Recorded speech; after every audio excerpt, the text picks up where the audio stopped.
అమ్మాయిలు చదువుకున్న అజ్ఞానుల్లా మారకండి. భూదేవంత ఓర్పు అని ఒక మహిళ పేరుతోనే మహిళని భూదేవితో పోల్చారు. అంటే ఉన్న స్థానాన్ని ఉన్నత స్థానానికి మార్చుకోవాలి, అంతేగాని ఉన్న స్థానాన్ని ఉచ్చ స్థానానికి దిగజార్చుకోకండి. మీ స్వార్థం 498A రూపంలో భారత్పై కుట్ర చేస్తున్న వారి ఆటకు ఆయుధం అన్న విషయాన్ని గుర్తించండి. ఇదే 498 పైన దాని మూలాల పైన యుద్ధం చేయడానికి మగధ ఎల్లప్పుడూ స్టాండ్ ఆన్ అన్నట్టుగా నిల్చుని ఉంటుంది. దీనికి బాధితులైన అబ్బాయిలు ఎవరైతే ఉంటారో వారి తరపున 100% సర్వదా నిలబడి ఉంటాం. అలాగే బాధిత అమ్మాయిలు ఖచ్చితంగా ఉంటారు, కానీ వారు నిజమైన బాధితులే అయినప్పుడు వారి పక్షాన కూడా మగధ చాలా స్పష్టంగా నిలబడుతుంది.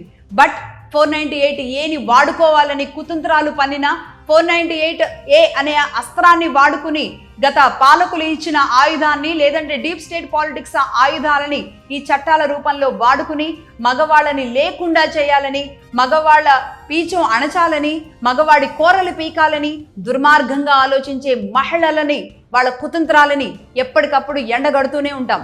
498A పైన మగధ యుద్ధం చేస్తూనే ఉంటుంది. అయితే ఒక స్త్రీ అయ్యుండి, స్త్రీ హక్కులకు వ్యతిరేకంగా ఒక జర్నలిస్ట్ అయ్యుండి కూడా లక్ష్మి ఎలా ఇలా మాట్లాడుతుంది అని చాలామంది అనుకోవచ్చు. వారందరికీ నా సమాధానం ఒకటే, భారతదేశాన్ని కాపాడుకోవడమే మా సంకల్పం, మగధ సంకల్పం.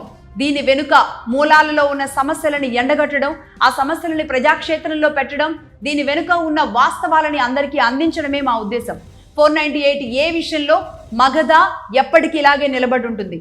దీనికి బాధితులైన పురుషులు ఎవరున్నా సరే మగధాని ఆశ్రయించవచ్చు. మీ కామెంట్స్ రూపంలోనో, మీ మెసేజ్ల రూపంలోనో, మీ మెయిల్స్ రూపంలోనో మగధాకి మీరు ఇన్ఫర్మేషన్ అందించవచ్చు.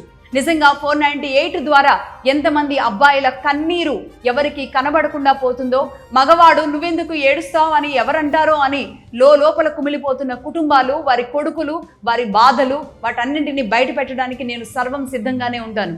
నేను మళ్ళీ ఒకటే చెబుతున్నాను, భారతదేశాన్ని కాపాడుకోవడమే మగధ సంకల్పం. That's it. That's all for now. This is Lakshmi signing off.